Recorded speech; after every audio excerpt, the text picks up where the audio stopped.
थानेदार डराए, देख देख पटीदार जराए।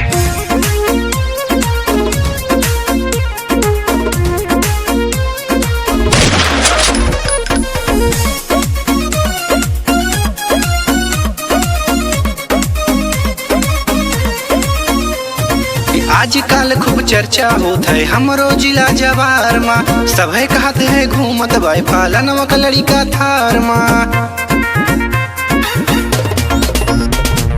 आजकल खूब चर्चा होत है हमरो जिला जवार माँ, सभे कहते है घूमत भाई फालन का लड़का थार माँ।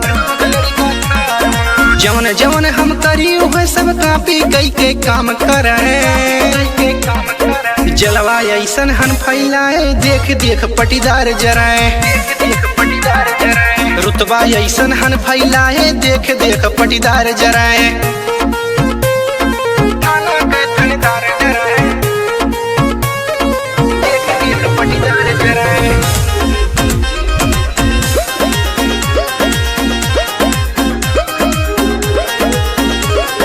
बड़ बड़ केस करी थी हैंडल चले हमर कानून, थर थर कांपे जिला कमिश्नर कह दीजिए को फोन। थर थर कांपे जिला कमिश्नर कह दीजिए को फोन।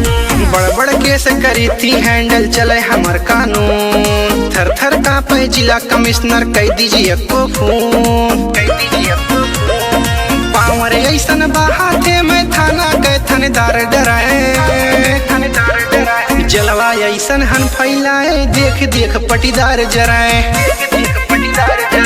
रुतबा ऐसन हन फैलाए देख देख पटीदार जराए। थाना के थानेदार डराए, देख देख पटीदार जराए।